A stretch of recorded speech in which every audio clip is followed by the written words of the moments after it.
भगवान श्री गणेश जी, जिन्हें विघ्नहर्ता और सिद्धि विनायक कहा जाता है, हिंदू धर्म में प्रथम पूज्य देवता हैं। उनके जन्म की कथा अत्यंत रोचक और शिक्षाप्रद है। गणेश जी का जन्म केवल माता पार्वती की इच्छा से हुआ था और उसके पीछे गहरा आध्यात्मिक उद्देश्य छिपा है। सृष्टि में संतुलन स्थापित करना, माता की रक्षा करना और अहंकार को विनम्रता में बदलना। एक दिन की बात है, जब भगवान शिव कैलाश पर्वत पर नहीं थे, तब माता पार्वती स्नान करना चाहती थीं। उन्होंने स्नान गृह के द्वार पर पहरा देने के लिए किसी विश्वसनीय व्यक्ति की आवश्यकता महसूस की।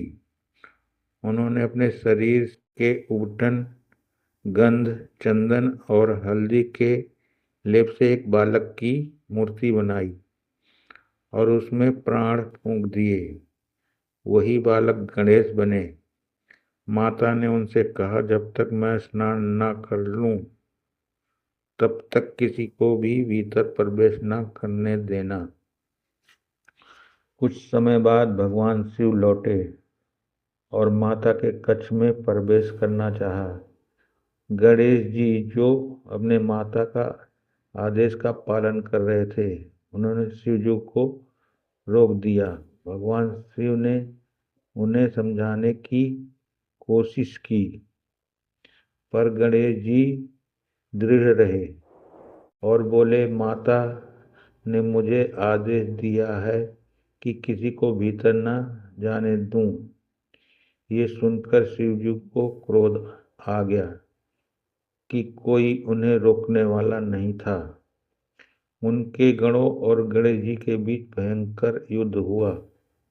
अंत में शिव ने क्रोध में आकर त्रिशूल चलाया और गणेश जी का सिर काट दिया। जब माता पार्वती ने यह देखा तो बहुत अत्यंत दुखी हुई और क्रोधित हो उठी। उन्होंने समस्त सृष्टि की विनाश की चेतावनी दी। ब्रह्मा, विष्णु और देवताओं ने माता को शांत करने की प्रार्थना की। तब भगवान शिव ने अपने गणों को आदेश दिया कि जो पहला जीव उत्तर दिशा में मिले, उसका सिर लेकर आओ। उन्हें एक बालक समान हाथी मिला। गणों ने उसका सिर लाकर गणेश के धड़ से जोड़ दिया। शिव जी ने उन्हें पुनर्जीवित किया और आशीर्वाद दिया कि अब से तुम सभी देवताओं में प्रथम पूज्य रहोगे। किसी भी शुभ कार्य से पहले तुम्हारी पूजा की जाएगी। गणेश जी का जन्म एक कथा नहीं, बल्कि एक प्रतीक है। माता पिता की आज्ञा पालन, निष्ठा और संयम का वो दर्शाते हैं कि विनम्रता, बुद्धि और श्रद्धा से सब विघ्न दूर होते हैं। गणेश जी के हाथी मुख का अर्थ है बड़ा मस्तिष्क और दूरदर्शी दृष्टि। उनका छोटा शरीर विनम्रता का प्रतीक है, जबकि बड़ा पेट सहनशीलता और धैर्य का।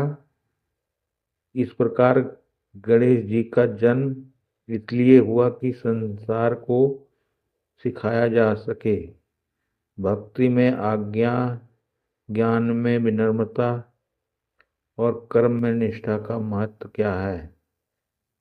वे केवल पार्वती के पुत्र ही नहीं, बल्कि हर भक्त के रक्षक और मार्गदर्शक हैं, जो हर विघ्न को हरते हैं और जीवन में शुभता लाते हैं। ओम गणपति नमो नमः।